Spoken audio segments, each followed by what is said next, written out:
by Dainik Bahaskar, and it is my honor to introduce the guests to you this morning.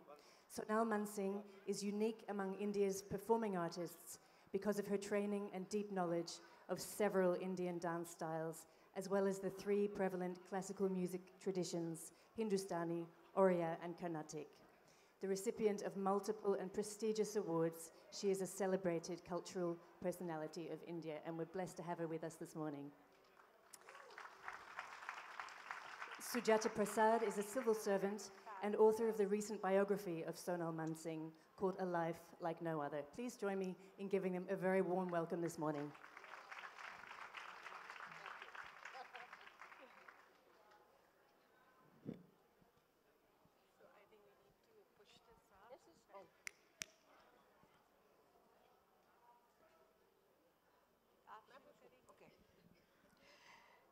Good morning. Namaskar. Greetings. Sonal, Sujata. I'm the victim. And I'm going to sort of rotate the format. I want to ask her in public, because I don't think she can then lie about the wonderful things, why she picked me. Why did you pick me to write a book? The obvious answer would be to probe the life of a celebrated dancer, to see up close the woman behind the mysterious persona. But it had a far more complicated genesis. We met randomly. It was just a chance meeting that led to revelatory glimpses of her extraordinary life. We continued to meet. I think there was some amount of chemistry, I'd like to think, between us. So we continued to meet without any really real commitment on the part of either of us. Sometimes just randomly shooting the breeze. Many times, real conversations flowing between us, and I was just so happy to listen to her mesmeric anecdotes. Her reflections were searing and radical, and that really attracted me. And before I knew what was happening, I was overwhelmed by a very Keatsian feeling of a new world coming into view, and I think I was completely hooked after that. This book was complicated also because it helped me put away my own emotional freight. I needed to do it at that point of time because I was dealing with, very intense, dervish-like interior monologues, and I needed a quiet space. So I plunged into her life. My own life was going through a bit of a turbulent period. I was looking after a parent who was dying. And it helped me. It became my place of refuge. And of course, what a life. It was such a one-off life. It still is such a one-off life. So, no, but what Sujata says is that I was kind of her medicine. I worked as a, which is wonderful. Therapy, yeah. Therapy. And one thing that, the contradictions in my life and my appearance, you see me as a very traditional, quote-unquote, Indian woman. Sujata, I think, has unraveled a few of my life's mysteries, as she says. That all is not what you see. So then what did you find? Okay. I found, that's going to be a really difficult question to answer, and I'm going to open her up to all of you in a bit. But I also found a very difficult woman. There were times when I was so ambushed by her words that there were really tetchy, difficult moments, and I felt I was constantly on trial. I had to be at my best. It really freaked me out, the entire process, yeah. It's a wonder I'm here.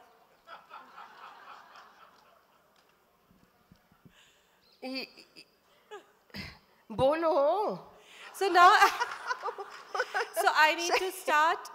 I think we'll reverse the order. I'm more comfortable being the author. No revelatory glimpses about me and my DNA, my mind processes. So we start with your childhood. You were such a radical feminist, even as a little girl. You chose to do exactly what you wanted at any given point of time. You ran away when you were 16 to learn dance. This is after you grew up in the razzle-dazzle of beautiful Raj Bhavans. Your grandfather was an eminent Gandhian who joined Gandhi during the salt movement when he scooped up a handful of salt and then decided to leave behind his flourishing practice as a solicitor. And, post-independence, he was a governor of central provinces, Berar, of Bombay and Mysore. So what a life, and you chose to leave it all behind for dance. What made you do that? Without going too much into childhood, because I think every little child, boy or girl, wants to jump around, right? But I think it's my karma, the Purva Janma, the maybe earlier births. I was a dancer. Maybe I was Amrapali. You might have heard of her. I don't know, maybe. And unfulfilled mission. I think each one of us has a mission in life. We are not just born because we are born. And few are fortunate to realize the mission early in life. And when you realize that, no voice spoke to me from some angel, but the flame in my guts, it was really fire. I learned dance from the age of 7, and then when I ran away after my early graduation in Bombay with German literature, because I liked my German professor very much. And Indian, Maharashtrian, and then that was the turning point when the family council, my grandfather, father's father, my mother, like in Gujarati families. I'm a Gujarati. And so there are wonderful proposals for marriage from big families, rich families. Look at your sister, how nice she is, elder sister. She wanted to get married, she got married, she's happy. No. Okay, so my grandfather said, lawyer, you are smart. I said, I'm not going to stand in front of some stupido and call him my lord. No way, no way. So then they said, my father said, okay, foreign service, you'll represent the country, fly the Indian flag. I don't want to go abroad. Like that, and then I think after some time, my mother asked, what do you want to do? And Gujarati, it just came out, 3 words. Mare to nritya ja karvu che. I only want to dance. That ja, that one letter, ja, which means only. She said, a parnakar, parn meaning also. The difference between only that and also other things. Now that didn't sit with me. I said no. And of course they were very angry and I was sent back to my room, and in 2 days I collected my German scholarship money. I went and bought my railway ticket to my guru in Bangalore. These days it's very easy. Imagine 1963. And I sat on a train to Pune. I just walked out of my house. Everybody was out. I packed my little Girl Guide bag and hold all. I don't know if some old people will remember hold alls, bistra. So it's one pillow, some towels, some clothes, and changed trains at Pune, went to my guru. That's how it all started. Started in the real sense. So I don't think I've done anything great, but people have made much of it. How could you do that? Run away at that tender age. I think any age is good for running away.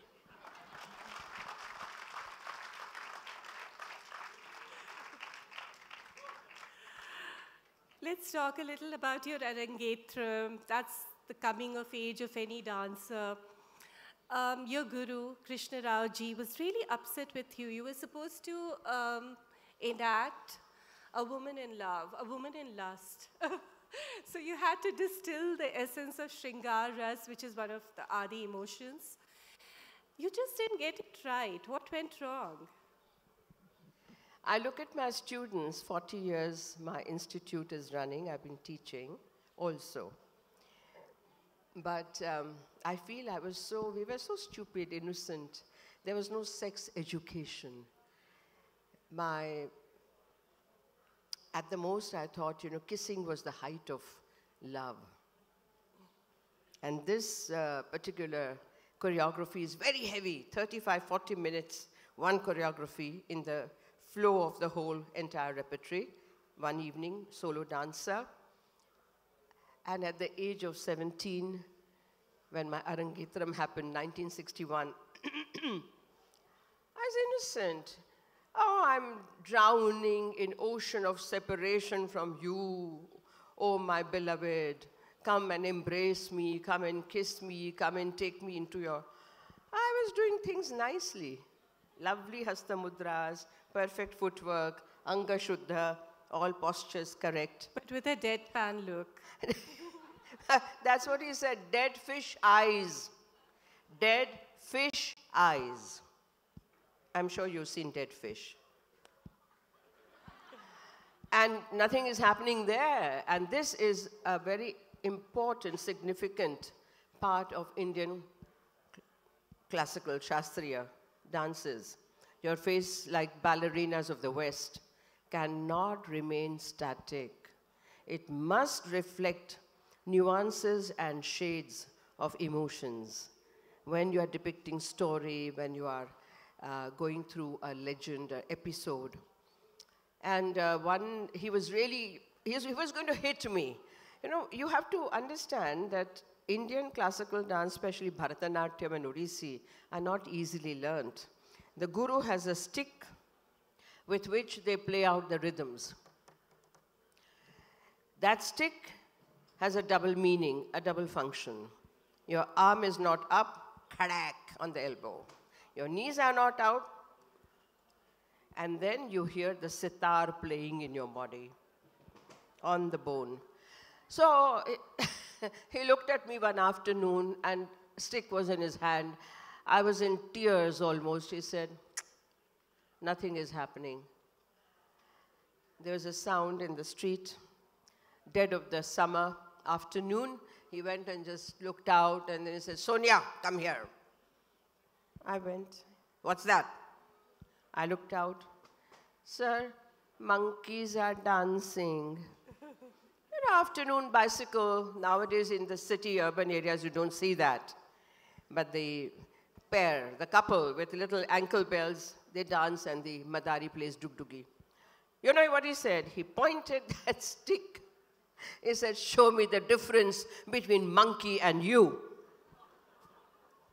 Believe you me, that has been the one among many, but the one important guiding star thought in my life. Even today, I'm thinking, what's the difference? Monkeys dance, monkeys do everything. How is my dance different from those automated movements, jerky movements, sudden movements? What's the difference? Believe you me, that has been guiding my career my whole life, and I think till my last breath, I will try to find the difference between monkeys' dance and my dance.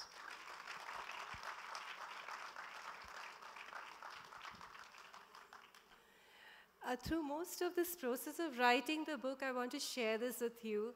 I was not recording, I was not even writing, I was not taking notes. So I'd go back home, or it was very often on journeys, on long journeys during my work, that I would try to recapitulate everything. And in the next session, you're going to listen to Joshua Ferris, who's written something beautiful about the process of writing fiction. He says it's the recapitulation of a dream. But this book was like that. It worked at different levels for me. It also worked like a beautiful dream that was, slowly unfolding. So, Appa, we get back to your dance, and I want you to talk a little bit about your journey to Odissi.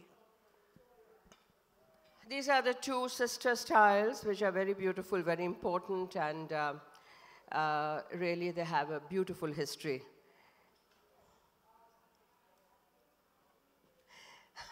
Thank God we didn't have cell phones then. I wouldn't have learnt anything. We looked at the temples, we looked at the paintings, we looked at the dancers, we looked at the guru, we looked at people, how they sat, how they walked, how they spoke, how they interacted, where did the eyes go when they were speaking? Were they with you? Because you have to gauge as a performer if the audience is with you or not. You cannot be performing in vacuum or in front of indifferent audience. So the challenge becomes, how do you involve the audience? And I was already a superstar in Bharatanatyam at a young age, dancing in Delhi, dancing in Bangalore, Bombay, everywhere. And then in Delhi, in 1964, memorable performance, my first performance in Delhi, in Sapru House. Can I talk a little bit about this? It's really romantic, one of the first romantic interludes of the book. So watching the performance were three young men. Please note, she said one of the first romantic interludes. Because the height of romance in her life earlier to this interlude was being kissed. And I don't know if your German professor got anywhere near that. You have. So, yeah, there were these three men sitting in the auditorium of Sapru House. And they were all slowly falling in love. So one of the men was Manishankar Iyer, who later told her that, if Lalit Mansingh, who was her first husband, if he hadn't got you that night, I would have. And there was a third man sitting there very quietly, and we'll talk about him later, who surfaced in her life nearly 2 decades later, and she had a long live-in relationship with him. Now you can go on. Kya karoon? Yeah, so what do you want me to say? So you were talking about your journey. She said it all. You were talking about your performance in Sapru House in '64. Okay. So this gentleman from Odisha, who stood first in his batch of administrative, foreign service, police service, whatever, I didn't know. And he sat with Indrani Rahman, the famous dancer, watching. I opened the 3-day festival in which Ustad Vilayat Khan was going to perform, Indrani Rahman, Damayanti Joshi, Roshan Kumari, all these great names of our last century. And later he met me, he was introduced. All I remembered was just his smile, like the Cheshire cat. Only the smile. And he was full of stars. Anyway, so we struck a friendship. I found him very different from the Bombay boys. And then he went to Geneva, and then he wrote to his father. His father was a great educationist, poet in Odisha, Cuttack. And his father wrote to my father, my son wants to marry your daughter. Imagine 1964, 5, whatever. Very revolutionary. My mother hit the ceiling. See, this is what was going to happen. I was telling you, complaining to my grandfather. Anyway, so my father said, okay, grandfather said, okay. They overrode my mother's objections. They took out the map of India. From Bombay, how do we go to Cuttack? So we go to Kolkata, then we take a train and all that. Now today, it sounds very funny, but it was not easy. Anyway, we went and he deposited me there. My engagement ceremony happened with a rusted sword because they were Rajputs. Maybe that sword had not been taken out from their great-grandfather's time. Pardada ke time se nahi nikali hogi. So I said, had it been a sharp sword, maybe my marriage would have lasted. It was a rusted sword. So that's what happened. Then my father left. He said, Raho idhar. My father-in-law said, we want to get to know her. She must get to know us. Everything is new. Oriya cooking, sar pe odna. I said, no, we don't put sari on the head. Never. So, and then one of the questions she asked through her daughter, your children will speak Odia. Are Baba, bhi engagement kal hua hai. I've just been engaged the previous evening and she's talking about my children speaking Odia. I said, no, they will speak Gujarati, Matru Bhasha, mother tongue. Then they may learn Odia. So from the beginning there was this joust. Wonderful. I think that tension was resolved by my father-in-law, who immediately called for a car and took me to the premier institution teaching dance in Cuttack, where the great guru Kelucharan Mahapatra was one of the teachers. And he just said, "E hochi mor bou Sonal, tome taku Odisi nacha sikhaibo." In Odia he said, "This is my daughter-in-law Sonal, you'll teach her Odissi." And that was the beginning of my long-lasting love with Odissi as well. This is Bharatanatyam, this is Odissi, and they have created one unified, harmonious vision of aesthetics and beauty.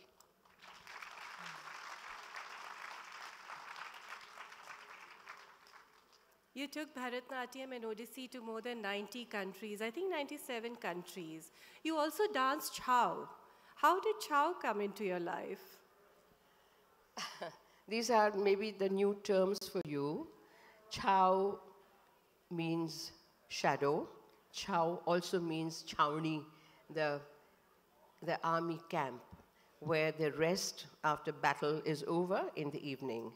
But to keep limber, supple, they go through exercises, and how wonderful that in Orissa, in India, they turn it into dance.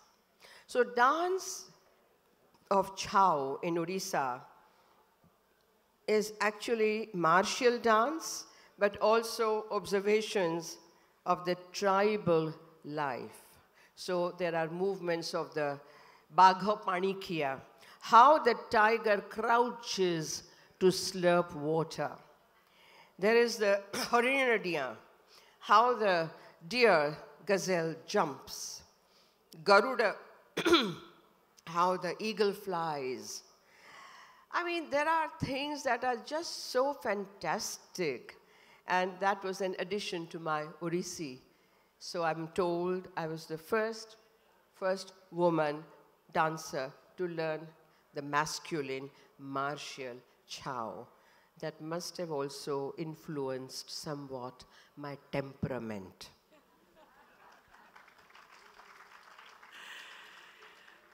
So while audiences were swooning over you globally and your dance was creating ripples all over the place, you were also loving and losing. You loved and lost repeatedly. In the collision between your personal and professional life, it was your personal life that took a little bit of a beating. I'll just say a little bit of a beating. In a very famous interview in 1984 given to Pritish Nandi for the cover page of Illustrated Weekly of India, you described this process. You said that men who drew close to you and who loved you admired you also for your dance. But once they got into a long-term relationship with you, somehow your commitment to dance and your spirit of freedom threatened them. So many of the issues that your marriages and your relationships threw up are part of our discourse, mainstream discourse on feminism even today. You were in Europe in the 60s during the second wave of feminism, and yet you were not a routine feminist. Can you talk a little bit about your relationships, your relationship with feminism during that period? I, that label upsets me somewhat. Because I think I'm a humanist. I'm deviating a bit, because I've been often attacked, literally. Artist, communalism, saffronism, etc.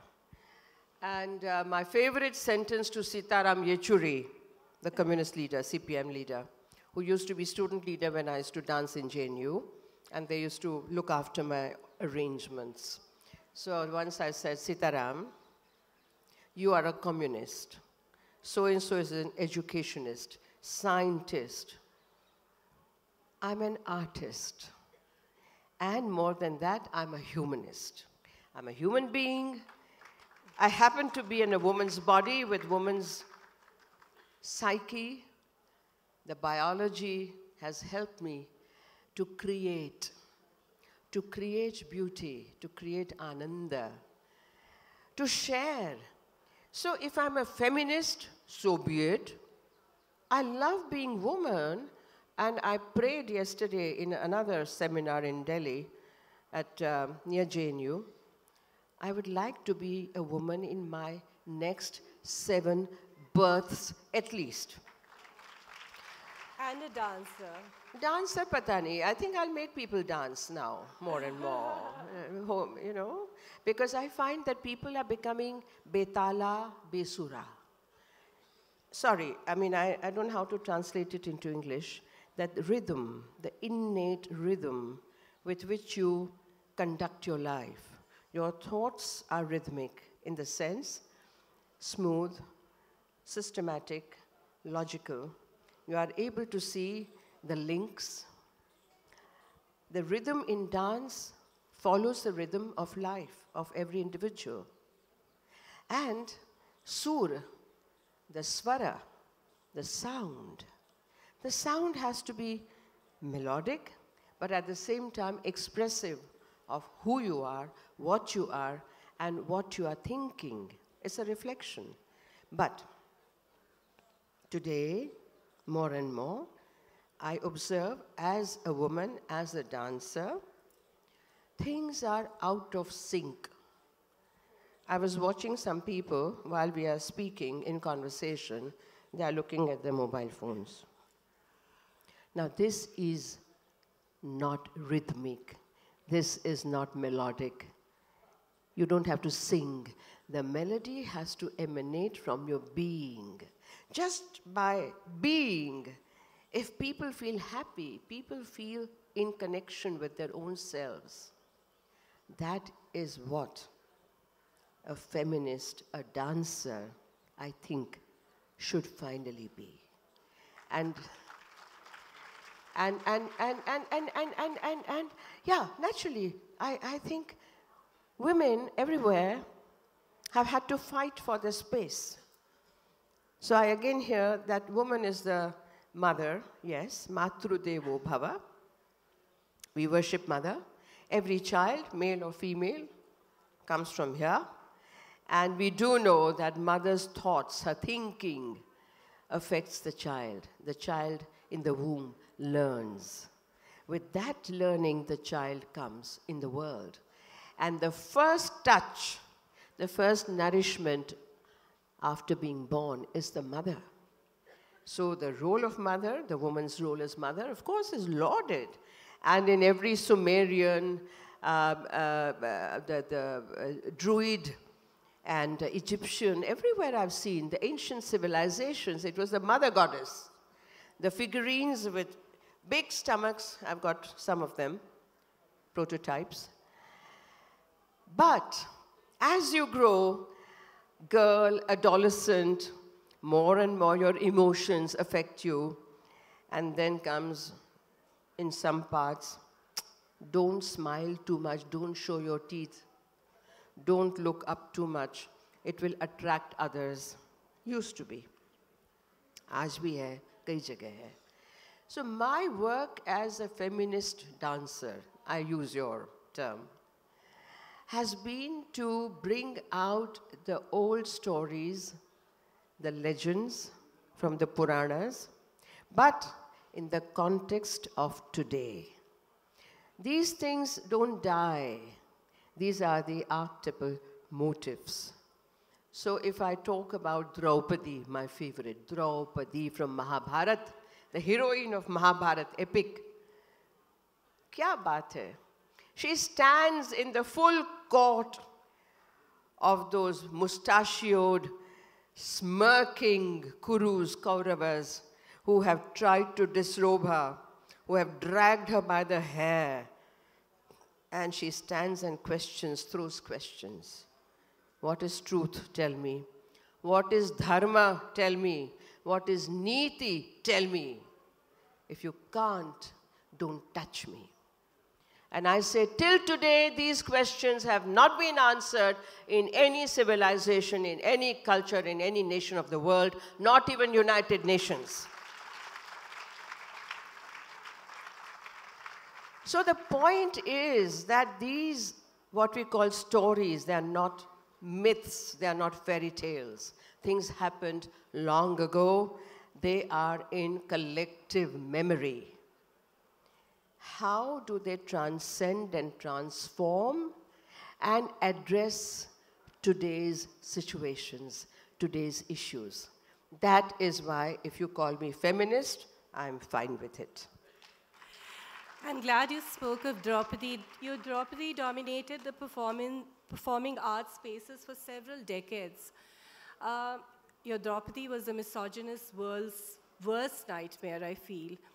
And there have been so many engagements with the text. You know, one of the engagements was that of Iravati Karve, who in her Yuganta wrote that she did not even deserve to be called a proto-feminist. So there are interpretations and interpretations. I would like you to say a little bit about Yudhishthir, because it's not just the Kauravas that you talked about in Draupadi, but also Yudhishthir. I hope some of the Indian men here sitting wouldn't get up from the chair wanting to come and hit me, but that will be okay. Yudhishthir, the eldest of the 5 brothers whom Draupadi married, and his word was law for the rest 4, who were all great heroes in their own right. My question has always been, as Draupadi questioned Yudhishthir, as Krishna told Yudhishthir, a king should desist from 3 things. Game of dice, jugaar khelna. Second, kill animals, go on shikar. Third, go with another man's wife. These 3 things avoid. And Yudhishthir didn't listen. He was very, very weak-minded.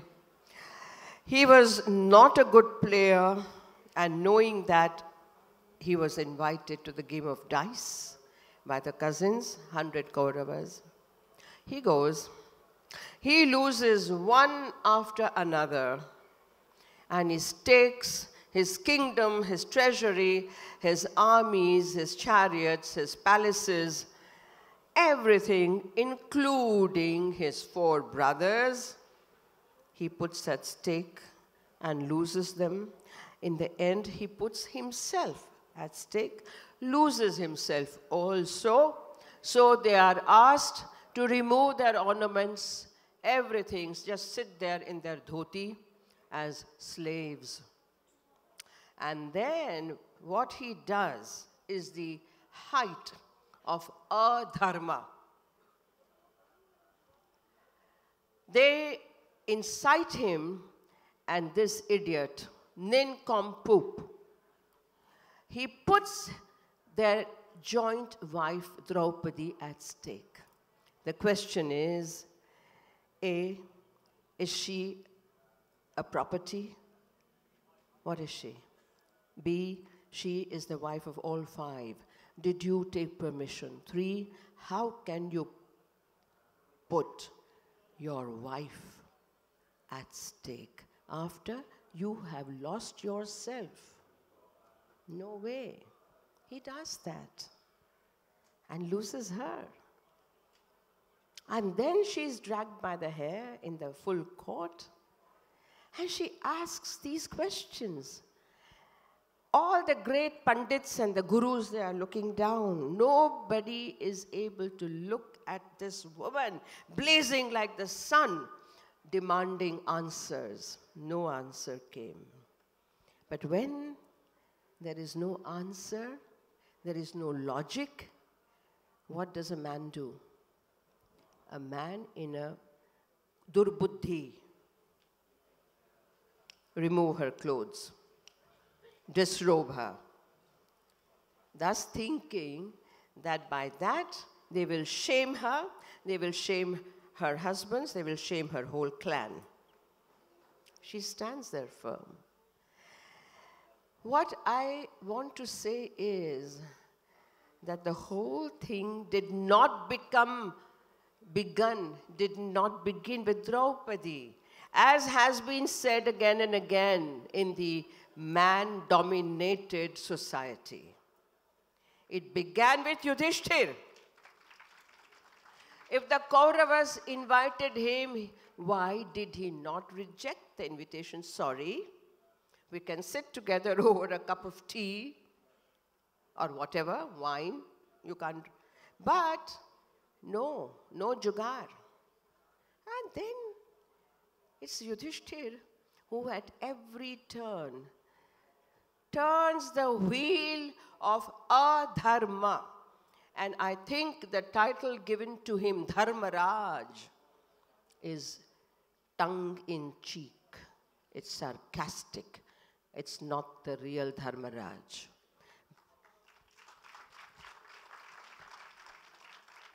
Well, when I say this, I've had brushes with some men, but that's okay. I'm used to it. I always found you very self-deprecating about your body of work. You said you haven't really innovated, and yet in the 50th year of your dance life, you reinvented your dance in some ways. You started doing the Natya Kathas. And none of the Natya Kathas seemed to be set in stone, you know. You did, every time I saw a Natya Katha, when I was watching the second performance, let's say, of the Ashtapatis of Geeta Govind, it was a completely new interpretation. It was as if you were getting bored with the old interpretation and so embraced a new set of interpretations. That's what's so cool about your dance. You're always sort of doing new things. Every performance is distinct from the other. How did you venture into Natya Kathas? I like to think and take challenges for myself. I've not been challenged by anyone else in my life but myself. And one of the things that I love is, look, Radha and Krishna, we all know Radha Krishna. Have you ever thought, who is Radha, who is Krishna? While Krishna is found as a character in the Mahabharata epic, history, Radha is a concept. Radha is a concept. So the marriage of reality with concept is so fascinating for me. And how you can actualize a concept by deep thought, by deep meditation, the imaging. So similarly, so many other things happened to me. And I thought, yeah, I usually introduce my dance, explain, because I don't think you have to open a window. For classical ballet in the West, you don't open a window. You go and see, and there's a brochure, you pick it up, and you read, and it's wonderful. By the way, for those of you who are interested to know, I've met Nureyev, I've met Margot Fontaine. Margot Fontaine even came to my performance in London. I've met and interviewed Maya Plisitskaya, the great ballerina of Russia.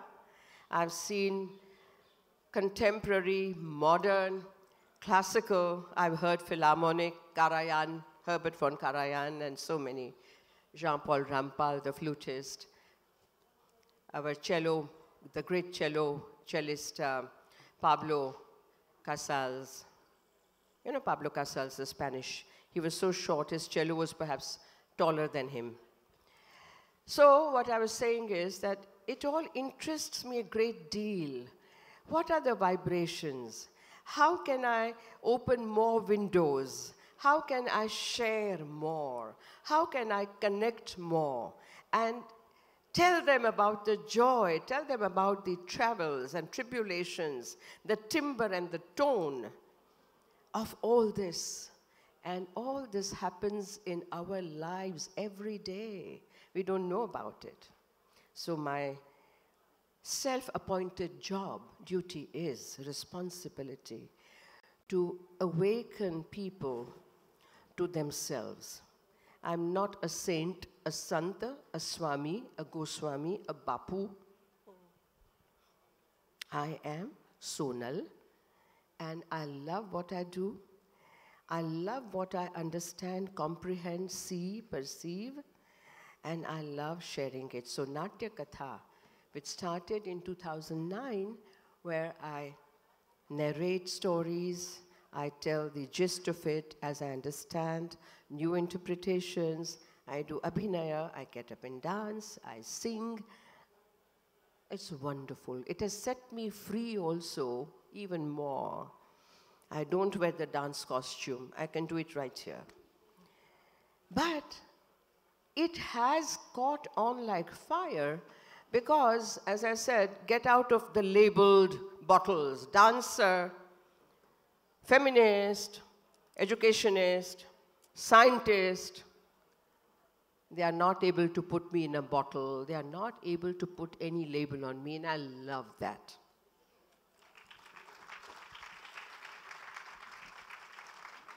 So she's reawakening metaphors, sleeping in all our classical texts and giving them an absolutely dynamic new interpretation.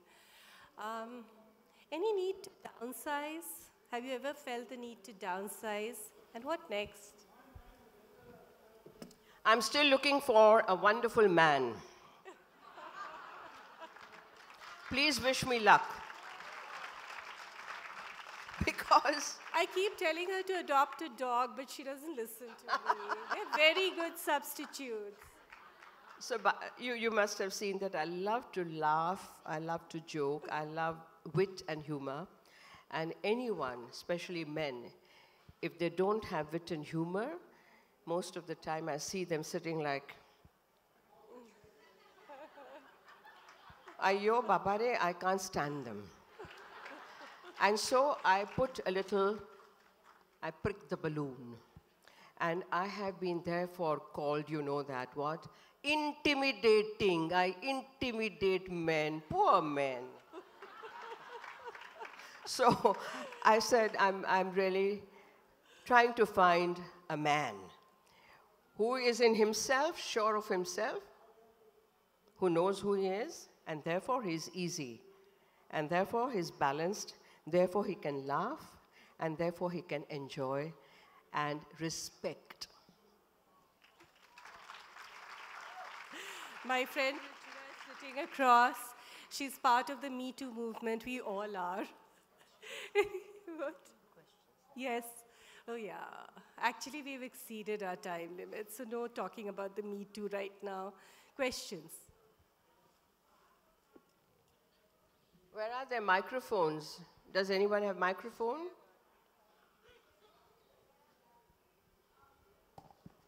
Good morning, ma'am.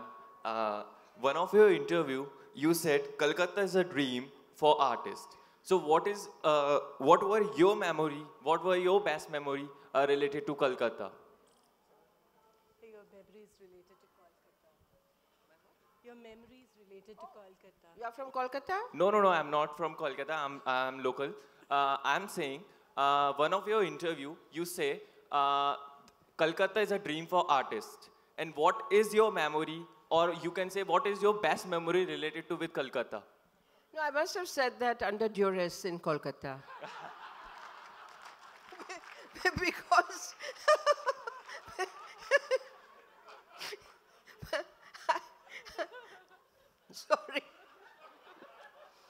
Mamata, don't report to her.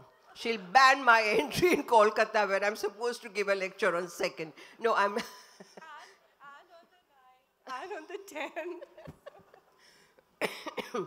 No, I find in every corner of India I've been to, I've done this yatra from, as you say, Kashmir to Kanyakumari and Andaman, Nicobar to wherever, several times. And you'll be amazed in small Mufassil areas. Mufassil, you understand, na?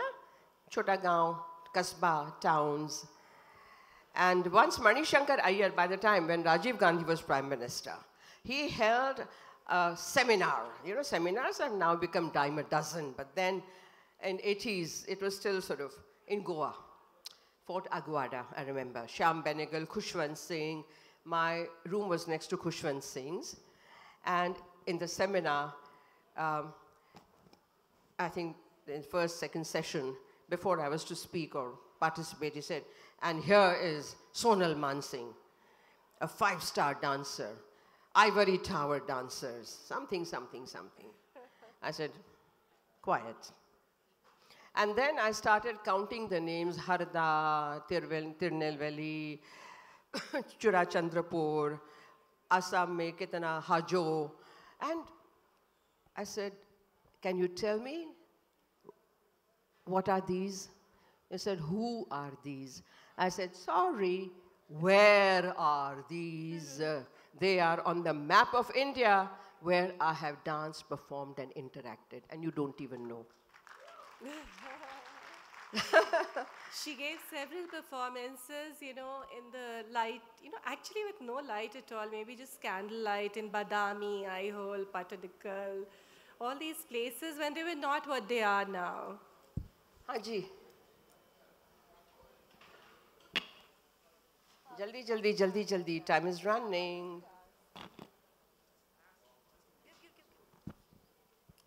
Thank you, ma'am, for the opportunity. My namaskaras to you. And ma'am, you just told us that now you feel free to be yourself and perform in your manner or what you want to be. So we have a tradition of classical music, classical dance, and there are a lot of rules and regulations and a lot of things involved in this. And in today's times, you know, and especially when you have just said that we have lost out on swara and tala and all these things. How binding or restricting are the actual classical traditions which come forth, you know? Quickly said, the rules and regulations, like alphabets of a language, grammar. But then poets, writers, they all break the rules, and that's why you have good literature. So, that's how it is. We break the rules, and we create beauty. Ji. Thank you, ma'am. Good Please morning. introduce yourself. I'm Nidhi Gupta. I'm a lawyer in Delhi.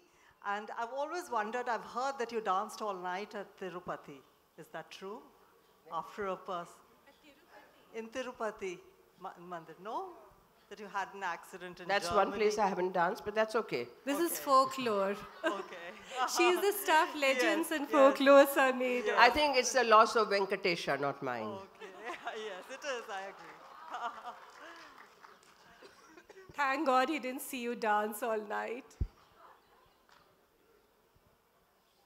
Namaskar. My name is Ram. Please give a concept on Maharasa, the dance form of Krishna, you know. Concept of? Maharasa, you know. Maharas. Yes. Of Radha Krishna. Yes. And gopis. Yes. Maharas is circular, as we are told in Srimad Bhagavad. It is again a concept, and the Maharas is going on every moment of our life in our body. The circulation of blood, the in and out of breath. All these are the Maharas, the energy circles we form. And that has been given a beautiful imagery. So awesomely put. Hello, Sonal ji. Yes. Good morning. I've come from Udaipur. Do you remember your visit to Udaipur in 2005 September? Then I was the president of Speak Mackay there, and you had performed for the students. Then later you went to a village in a small temple. I don't remember the place. So can you tell us the story behind the temple? Were you so attached with that temple? And what little thing, Sonal ji also helped set up Speak Mackay. Very few people know this. Very few people know about lots what I've done. You have to pick up a copy of the book and read it. Yeah, temple, it was a cluster of temples of about 108. When we went, it was just about 1.5 temples left. Can you imagine? And even those 1.5 are being vandalized. Jagat, the name is Jagat, that place, that village. And I'd been there in 70s and 80s, and I'd seen more. By the time we went, it was being decimated. What I say is that India is so full of beauty, and I find temples, the sculptures, you know, like Mukteshwar in Bhubaneswar, Odisha. It's a 9th century, whatever, doesn't matter. Centuries don't matter in India. But you know, the face has been chopped off. The smile is intact. The smile is intact of the dancing girl. Like I saw the Bamiyan Buddha in 1971-70. I'd gone with Indira Gandhi the first time in 1969, and then I went again with my foreign service husband. And I'd been to Hadda. Hadda was the second, the Takshila and Hadda, the Indo-Greek Gandhara sculptures. And I remember that after the, whatever their name, horrible people, they bulldozed Hadda and they bombed or whatever, Bamiyan. The Buddha's smile remained. So what I understand is that there can be so many calamities in your life, but if that inner smile remains, you can go ahead in life.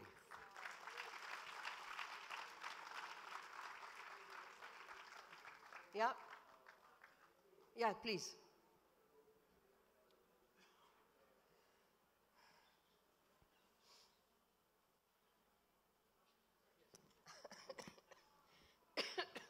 Time is running. I have 5 minutes. Namaskar, ma'am. Ma'am, actually, I wanted to ask that we are having 7 major Indian classical dance forms. So, which one you find the most toughest and the most beautiful one among them? Now there are 8 since 10 years. Satri of Assam has been added also. Okay, I'm so sorry. Not at all. We learn every day. And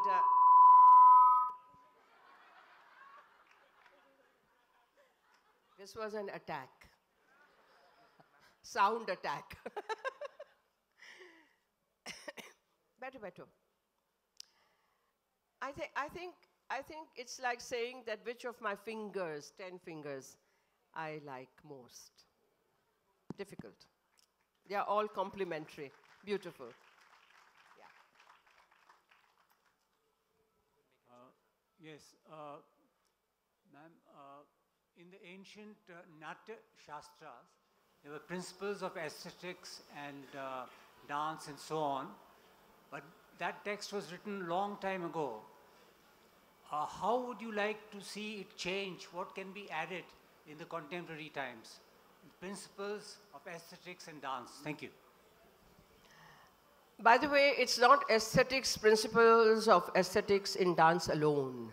It's about the entire theater, which includes acting, music, instruments, stage making, dance, and everything.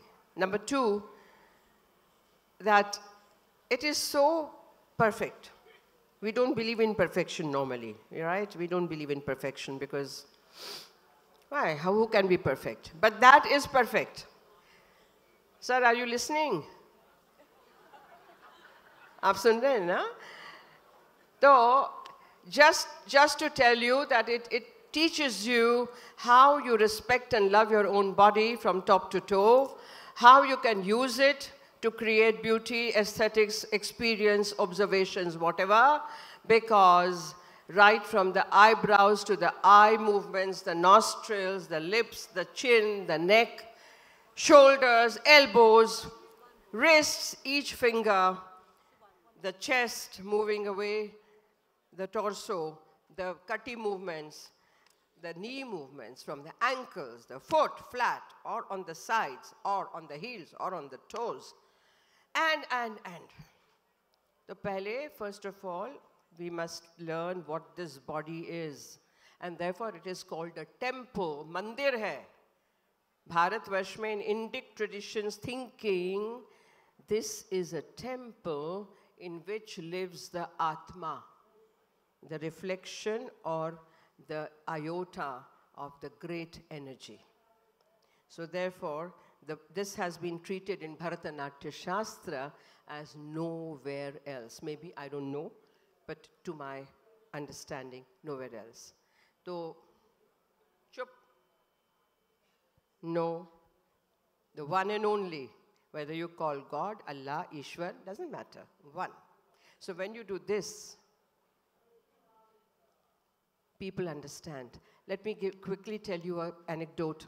In Argentina, 1997, I was dancing in the Teatro de la Colón, the biggest theater. After the performance, my last presentation was Mary Magdalene, a poem in Malayalam by contemporary of Tagore, Vallathol Narayana Menon. And after the performance and encores and everything, the ambassador brought the Archbishop of Buenos Aires and other people, dignitaries. To my great shock and surprise, the Archbishop fell on his knees and he kissed the hem of my costume and he looked up, took my hand with almost tears, yeah, there was, and he said, I saw Christ. In Spanish, so our embassy interpreter was there. I could understand that much. Then he said, next question, are you Christian? I said, no, I'm Hindu. Third, then how? Then how? I'm not Christian. I danced the story of Mary Magdalene. For me, love is universal.